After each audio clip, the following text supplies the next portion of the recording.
High বৌদি, কেমন আছো? আর বিষ্ণু, কেমন আছো তুমি? ঠিক আছো তো? আমি তো ভালো আছি। আরে বাইরে কেন দাঁড়িয়ে আছো? ভেতরে এসো। ওকে। চলো ভেতরে যাও, আমি আসছি। ঠিক আছে, তুমি হলে বসো, আমি তোমার জন্য চা বানিয়ে নিয়ে ঠিক আছে আসছি। বৌদি। হুম। হুম, এই নাও বিষ্ণু, চা নাও।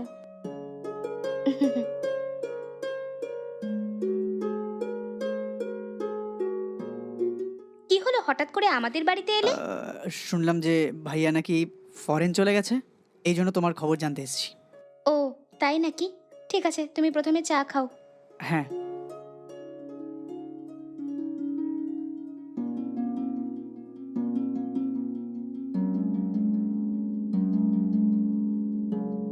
তোমার ভাই এখানে থাকতে তো কাজেই যেত না, খাওয়া শোয়া ছাড়া কিছু জানতোই না তো। যদি কোনো পুরুষ এরকম হয় তাহলে ঘর কি করে চলবে বলো তুমি? এই জন্য পরিচিতদের কাছ থেকে কিছু টাকা জোগাড় করে তোমার ভাইকে ফরেনে পাঠিয়ে দিয়েছি। তাই? খুব ভালো বৌদি। কি কাজের জন্য ভাইকে পাঠিয়েছো ওখানে?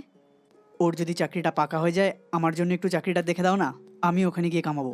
প্লিজ বৌদি। তুমি যেরকম ভাবছো সেরকম নয় বিষ্ণু, ও তো কোনো কাজ জানে না, এই জন্য হেল্পারের কাজের জন্যই পাঠিয়েছি। ওখানে ও যে স্যালারি পায় সেটা আমাদের টাকার হিসাবে 30,000ই মাত্র। তার মধ্যেও তার খাওয়ার ওখানে থাকার খরচ নিয়ে 10,000 হয়ে যায়। এইসব বাদ দিয়ে ওর হাতে কেবল 20,000ই আসে বিষ্ণু। এ কি বলছো? এ কি বলছো বৌদি? এখানে স্যালারির তুলনায় ওখানে স্যালারি আরো কম। হ্যাঁ বিষ্ণু, আর আমি কি করতে পারি বলো? ওনাকে ফরেন পাঠানোর জন্য 1,00,000 অবধি খরচ হয়েছিল, সেটাও পরিচিতদের কাছ থেকে ধার নিয়েছিলাম। বলেছিল ওখানে 2 বছর পর্যন্ত ওখানেই থাকতে হবে। যদিও হঠাৎ করে 2 বছরের আগে চলে আসে তো ওই কোম্পানিকে আমাদের কিছু পেনাল্টি ভরতে হবে। এটাই হলো ওনাদের টার্মস। এটা কি বৌদি? আমি তো অন্য কিছু ভাবলাম। ভাই ফরেনে চলে গেছে আর তার সূত্র ধরে আমিও বিদেশে কাজ করব। কিন্তু বৌদি, তোমার কথা শুনে আমার এরকম মনে হচ্ছে আমার ফরেন যাওয়া একেবারে ব্যর্থ হয়ে যাবে। তোমার তো এখনো বিয়েও হয়নি না? যদি কোনো ভালো অফার পাও তো তখনই বিদেশ যাওয়ার কথা ভেবো। তুমি টেকনিক্যালি কোনো কাজ জেনে থাকলে তবেই ভালো স্যালারি পেতে পারো। যদি না জানো তো তোমার ভাইয়ের মতোই কম স্যালারির হেল্পারের কাজই করতে হবে। ভালো করে ভেবে সিদ্ধান্ত নিও। ঠিক বলেছো তুমি, ফরেন টরেন আমার জন্য না। এখানে কিছু একটা চাকরি টাকরি খুঁজে নিয়ে আমি জীবন কাটিয়ে দেবো বৌদি। হুম, ঠিক আছে। ঠিক আছে বৌদি, সময় হয়ে গেছে, এবার আমি আসি। আরে দাঁড়াও বিষ্ণু, লাঞ্চ রেডি আছে, খেয়ে তারপরে বেরিও। না বৌদি, আমি পরে না হয় কখন লাঞ্চ করে নেবো, বাইরে একটু কাজ আছে, তাড়াতাড়ি যেতে হবে। ঠিক আছে বিষ্ণু, খেয়াল রেখো। ঠিক আছে বৌদি।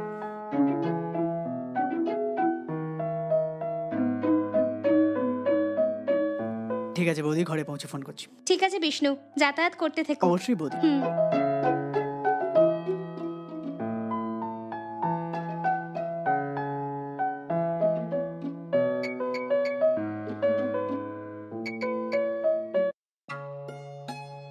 বৈশাখী, হ্যাঁ, কি হলো গো? আমি বলেছিলাম না অফিসের কাছে বাইরে যাব, আর আমার আসতে 3-4 দিন লেগে যাবে। তুমি একটু সাবধানে থেকো। যদি কেউ পরিচিত হয় তবেই দরজা খুলো। অপরিচিত লোকদের বাইরে থেকে কথা বলে পাঠিয়ে দিও, বুঝলে? ঠিক আছে গো, এক কথা আর কতবার বলতে থাকবে? আমি সাবধানে থাকবো, তুমি গিয়ে এসো তো। ওকে বৈশালী, নিজের খেয়াল রেখো। বাই ঠিক আছে গো, জানিমান। বাই।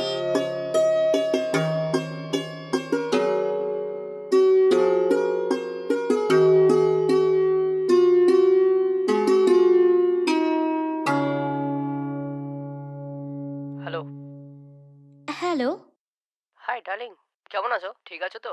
বলো, কি খবর? হে, আমার স্বামী না কাজের জন্য বাইরে শহরে চলে গেছে। ফিরতে 4-5 দিন লেগে যাবে বললো। তুমি কি করবে? এখানে থাকবে নাকি কোথাও বাইরে যাবে? আরে না না, আমি কোথাও যাচ্ছি না, এখানেই থাকবো আমি। বলো। কিছু না, তুমি এখানে আসবে নাকি কাজের জন্য বাইরে যাবে সেটার জন্যই ফোন করেছিলাম। এর থেকে বড় কোনো কাজ আছে নাকি আর? তুমি ফোনটা রাখো, আমি এক্ষুনি আসছি। আরে আরে, দাঁড়াও একটু। ছুটি নিয়ে তোমার আসার কোনো দরকার নেই। কাজ শেষ করে সন্ধেবেলা এসো তুমি, নয়তো রাত্রিবেলা চলে এসো, কোনো তাড়াহুড়ো নেই। ওকে বেবি, তোমার ইচ্ছা। তুমি যেটা বলবো আমি সেটাই করব। হুম। হুম।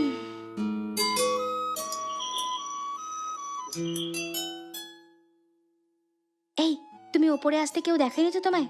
কেউ দেখেনি, চিন্তা করো না, আমি আছি তো। ভালো হয়েছে। হুম। নিচে না ঘরের মালিক এসছে, তোমাকে দেখতে পেয়ে যায় বলে ঘাবড়ে গিয়েছিলাম। কেউ দেখেনি দেখেনি। তো? চলো ভেতরে এসো। চলো যাই। ঠিক আছে, ওসব থাকুক। চা কফি কিছু খাবে তুমি? এটা কি?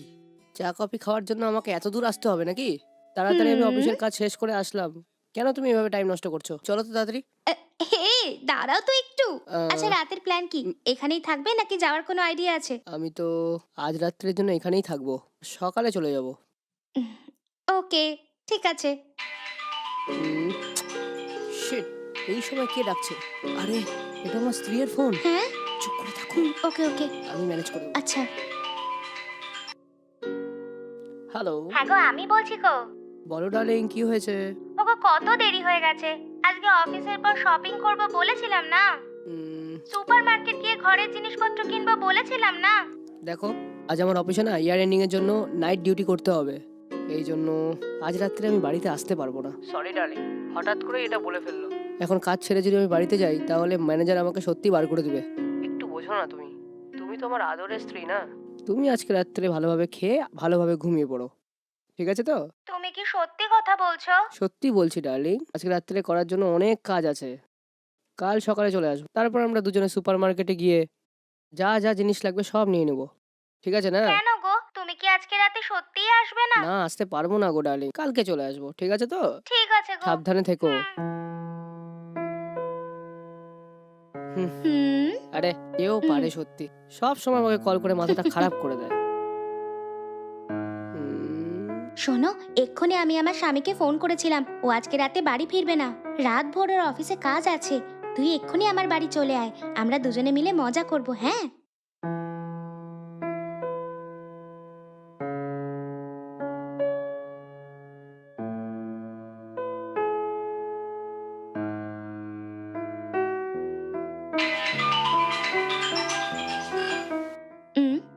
হ্যালো। নমস্কার ম্যাডাম, আমরা ডিএসআর টেক্সটাইল থেকে কথা বলছি। হুম। এক সপ্তাহ আগে আমাদের দোকান থেকে আপনি শপিং করেছিলেন না ম্যাডাম? আর একটি কুপনও ফিল করেছিলেন না? ওই কুপন থেকে আপনি একটা আইফোন পেয়েছেন ম্যাডাম। হ্যাঁ? যদি আপনার অ্যাড্রেসটা দিয়ে দেন তো আইফোন? আমরা নিজে গিয়ে সেটাই দিয়ে আসবো আপনার বাড়িতে। এই ব্যাপার? ওকে ওকে, অনেক ধন্যবাদ স্যার। আমি আমার অ্যাড্রেস বলছি, আপনি নোট করে নিন। নাম্বার 23 টিয়ার স্ট্রিট, পুষ্পাবতী নগর, চাঁদনি চক। ওকে ম্যাডাম, অ্যাড্রেসটা আমি নোট ডাউন করে দিয়েছি। ব্যাস 1 ঘন্টার মধ্যেই আপনার গিফট নিয়ে আপনার বাড়িতে নিয়ে যাচ্ছি ম্যাডাম। আমাদের দোকানে শপিং করার জন্য অনেক ধন্যবাদ ম্যাডাম। ওকে ওকে, তাড়াতাড়ি চলে আসবেন। Thank you. Thank you madam.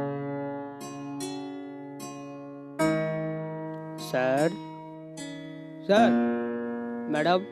হ্যাঁ, দাঁড়ান, আসছি। হ্যাঁ, কে? ম্যাডাম, কিছুক্ষণ আগে আপনার একটা ফোন এসেছিল না যে আপনি আইফোন গিফট পেয়েছেন? ওই গিফটটা দেওয়ার জন্যই আমি এসেছি ম্যাডাম। আচ্ছা, ওটা আপনিই ছিলেন। দিন দিন। ম্যাডাম, এটা কি করছেন ম্যাডাম? আপনাকে 1.5 লাখ টাকা দামের আইফোন গিফট করার জন্য এসেছি, আমাকে এভাবে বাইরে দাঁড় করিয়ে কথা বলবেন ম্যাডাম? আমাকে ভেতরে আসতে বলবেন না ম্যাডাম? আরে সরি, ভেতরে আসুন, ভেতরে আসুন। আসুন না, বসুন। ম্যাডাম, হুম, আমি আপনাকে বলেছিলাম না আইফোন গিফট পেয়েছেন। এখন আমি আপনার কাছে একটা ফর্ম দিচ্ছি, হুম। সেটার মধ্যে আপনার নাম, আপনার প্যান নাম্বার, আপনার আধার কার্ড নাম্বার আর রেশন কার্ড নাম্বার সব ডিটেলস ভরে দিন আমাকে। হ্যাঁ, ওকে।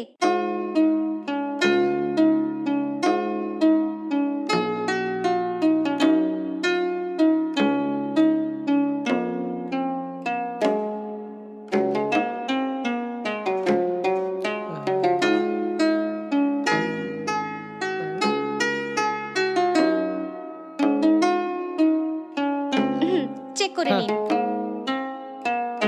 ম্যাডাম, হুম। আমি আপনাকে বলেছিলাম না ফোন দেওয়ার কথা? হ্যাঁ আমার মনে হয় ওই ফোনটা আপনার হাতে দেওয়া ঠিক হবে না। হ্যাঁ ওই ফোনটা আছে না, ওই ফোনটা আপনি অফিসে এসে নিয়ে যান। হ্যাঁ, কি বললেন? কত সাহস আপনার! গিফট দেবেন বলে এখন মানা করছেন? আমার গিফট কোথায় রাখা আছে? প্রথমে বার করো এটা। আর কে তুমি? কে? আমি? হ্যাঁ। এই নে।